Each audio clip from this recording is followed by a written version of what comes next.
What will happen if we mix resin with hairspray? Before we jump into this experiment, I have a confession to make. Now, I didn't want to do it this way, but there is no other way. So you guys are always asking me in the comments where I get my ideas for my experiments from. I have somebody else working for me. He's pretty much the brains behind every resin experiment I've ever done on my channel, but he's a little bit shy. But I think if you guys welcome him enough, he may come on camera more. So there you go. And sometimes it's Dr. Winkle. No, it's Professor Winkelwille that's actually doing the work. I'm just a voiceover. So, without further ado,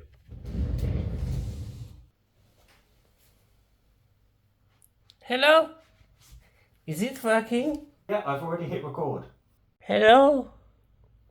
They can see me? Yes, it's recording. I am Professor Winkelwille.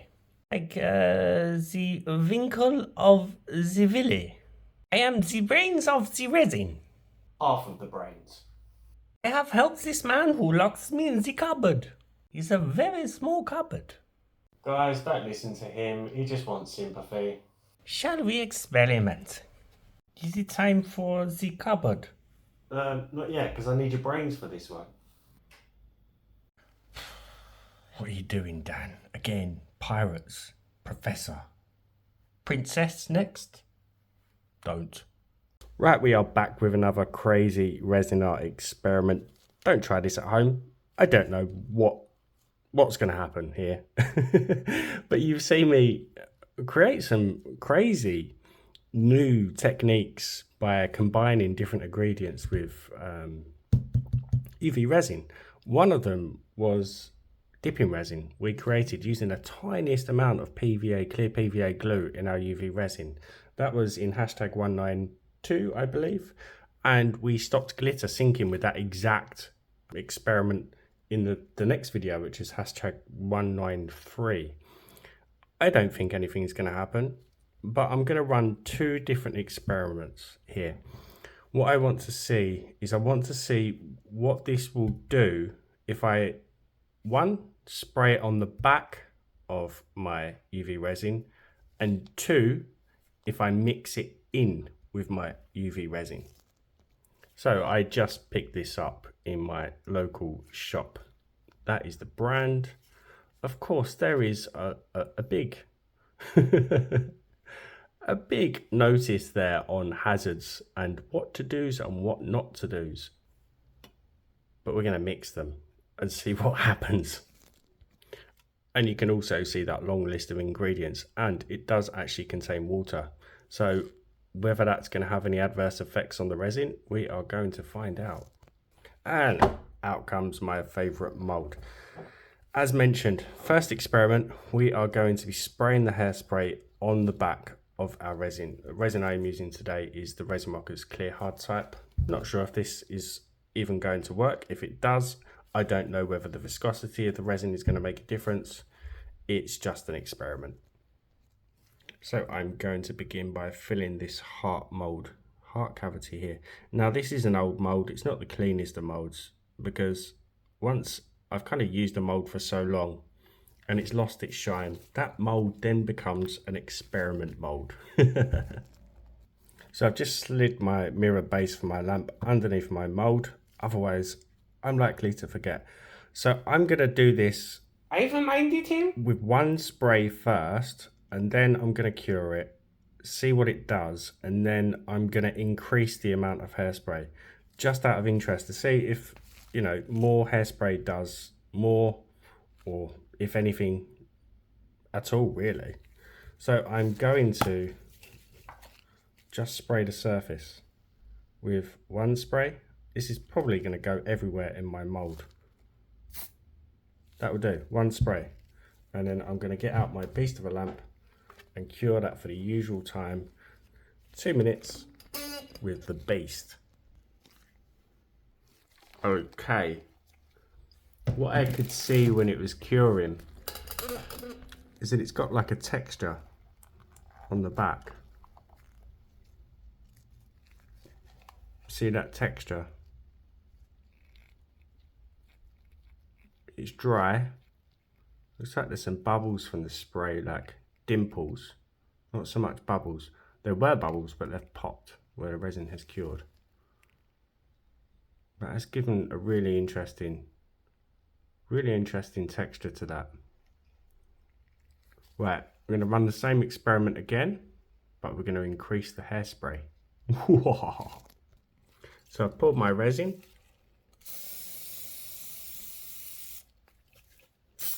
Now I wonder if I can torch those bubbles and just pop those in place. You will not do that.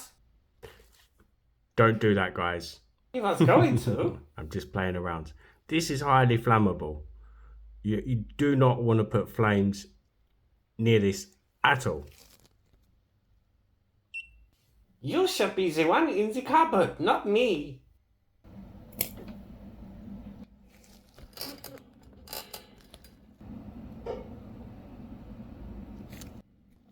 Okay, so what happened there? I thought I'd pressed pause. I don't know whether I caught that on camera. What it did is it got to a certain temperature and then I heard this like big hiss. And I looked and it was like an instant.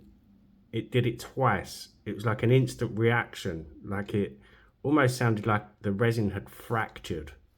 And it's given this really strange effect on the back. Almost like ice. Similar to the Vallejo that we've used in the past. Look at that texture.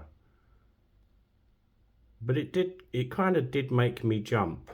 Again, don't try this at home. That was a bit of a jump scare.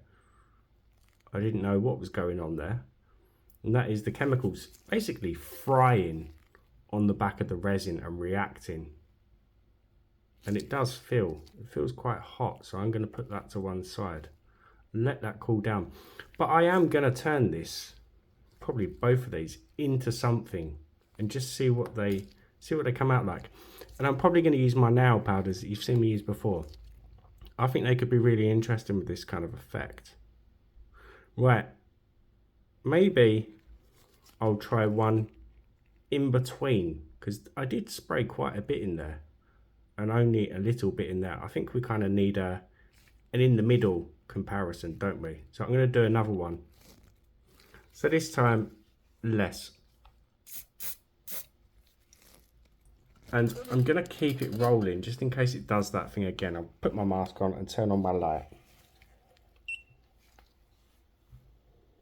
So that time it didn't do it, but we have got more texture. But there's kind of craters. It could be interesting if that's dusted. What's that? I think that's like a film of cooked hairspray. Okay, so there is the comparison from the first test. We had, wrong order, Dan.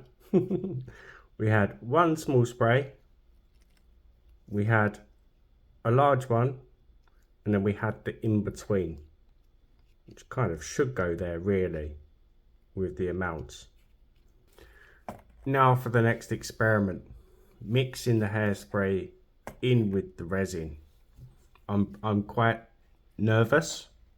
After seeing and kind of hearing this, that's what's making me nervous, is if that's happening inside the resin, I don't know what's going to happen.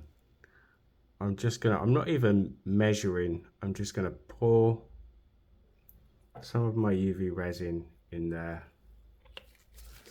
Then I'm going to grab my hairspray and give it one spray. Then I'm going to thoroughly mix that in. I'm not worried about bubbles. I am worried about that though, that can get out. I'm not worried about bubbles because it's an experiment. So thoroughly mix that in. I should really work out how much is in there, because if I want to do a fair test, so that is about 6 ml. Mix that in thoroughly and then pour that into my mold and cure it. I think that would do. As always, massive shout out to my channel members, anyone who's bought me a coffee or a super thanks, all of my subs, and anybody new. Right, let's have a look at this. I could see a very, very interesting effect going on. See those? They're like bubbles, but they've kind of reached through the resin, almost giving it a fractured look. So I'm going to run the same experiment again, same amount of resin, but I'm going to increase the spray amount.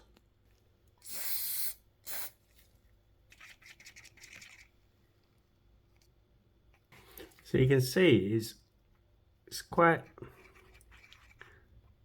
it's very similar to, you know, when you mix an epoxy, you get the strands where it looks like it's not mixed properly. I've forgotten the scientific name for it. I know what I mean. You know what I mean. Look. Can you see? There are striations. So it doesn't want to mix very well. But we're going to carry on.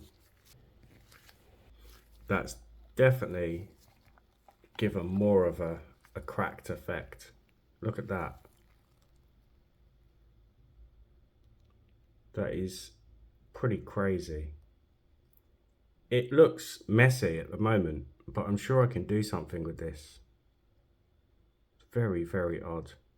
So I'm wondering again, maybe I added too much. Should have done this the other way.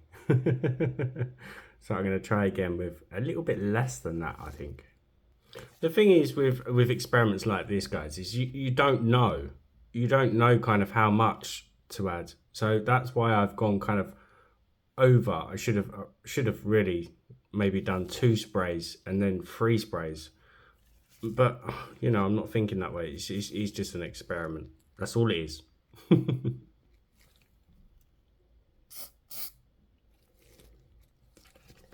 And for some reason, I've reverted back to the first experiment of spraying it on the back. So I'm going to carry on, but I'm going to mix it whilst it's in there.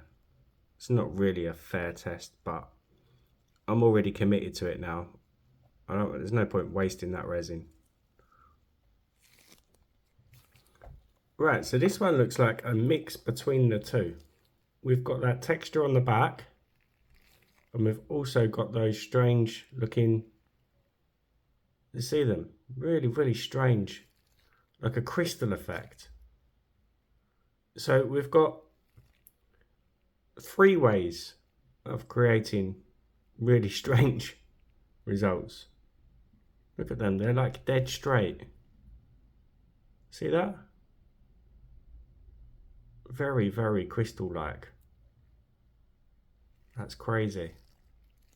Right, so I'm going to go back to the second experiment, but I'm going to mix in less this time.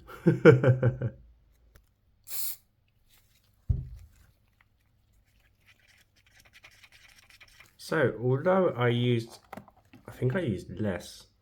I mean, this is the one that I really went in quite heavy with. It is, yeah, it does look like less. So that's fine, I'm happy with that. Okay, I'm going to have a little play around now and just finish these off. I might test in some other shapes. I think it's tricky to measure hairspray. It really is tricky. But I'll try and tell you exactly what I did. I'll show you me finishing one anyway. And I might as well show you with the one that we've just demolded. So I'm going to be using some of my blue nail powder for this. Interference powders, pretty much the same thing. I'm going to just dust the back of this, and then I'm going to finish it off with a white background. For the white, I'm just going to use a small amount of my homemade white pigment paste, mix that in, and just give the back a coat and a cure. Okay, we're all done. You can see one that I've done with a black background. That's the one that I sprayed on the back quite a bit, and it gave us that really white frosty effect. I didn't want to do it in the white just in case that didn't show up. So these are the ones that I sprayed the back with. These are the ones that I mixed it in. This is the one where I messed up the video and kind of, I messed up the whole thing anyway, didn't I really? Because I got them in the wrong orders. So this is the one that I sprayed on the back and then mixed it in. I've got a few more I've done off camera as well, but I've stuck with the same color combos for now, obviously apart from that black back there. As always, give the video a thumbs up, drop me a comment. If you haven't subbed, hit that button for me, it is free. So this is the first one that we did, that we sprayed on the back. You can see that really interesting texture. Not really noticeable that much compared to if we just dusted the back of resin anyway, but it has got a nice flash. This is the one that I sprayed in quite a lot on the back, and we got that frosting effect. That is crazy. It almost has craters. The texture, the frostiness to it is pretty incredible. I'm glad I did that one with a black, because I don't think we would have been able to see that otherwise. But again, don't try it at home, because that did scare me. I'm not gonna lie. The way that fizzed up, you can get that effect with the Vallejo frost effect that you've seen me use before in other videos. So this is the one where I went in between those two. I went a little bit too much and then decided to go kind of in the middle. See that texture? That popped bubbles, isn't it? But I've done another one, same way, but it gave a very different effect.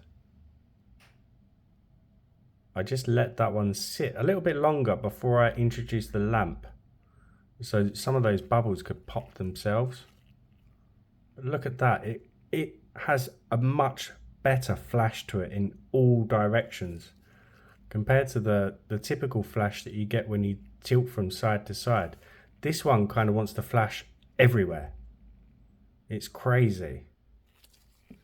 So that was the first experiment, and I also did another one the same way. Allowed the resin to sit with the hairspray on the back before I introduced the light, allowing those bubbles to just self pop, and it has created an incredible texture to the piece. Absolutely insane. So with these two, all I did was the same amount that I did on this one here, the mid one. So a couple of sprays. Second experiment, mixing them in. So here we have the small amount, one spray into the 6mm. You can see those really strange bubbles. Again, it's got a kind of flash, a normal flash to it, because the back wasn't really affected.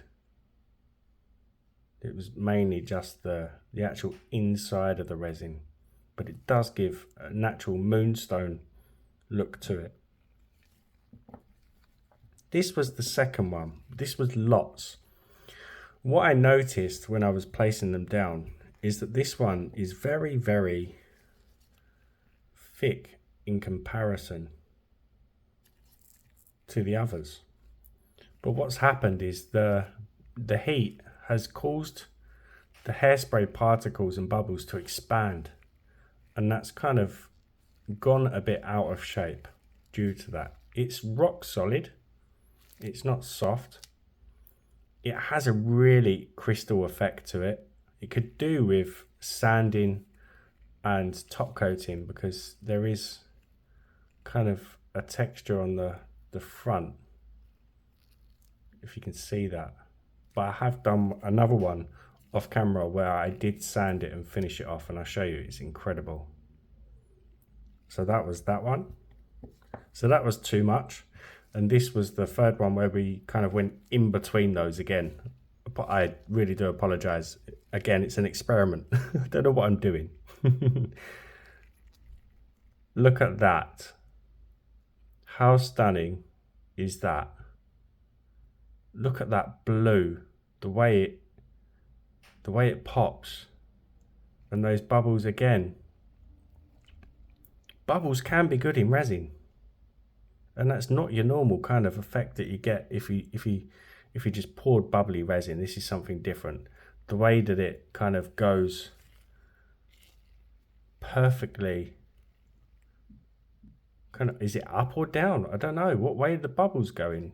I presume they must be going that way, where the heat is kind of trying to push the pressure, trying to push the air out. That is something very, very different. Never seen anything like that before with Resin Art.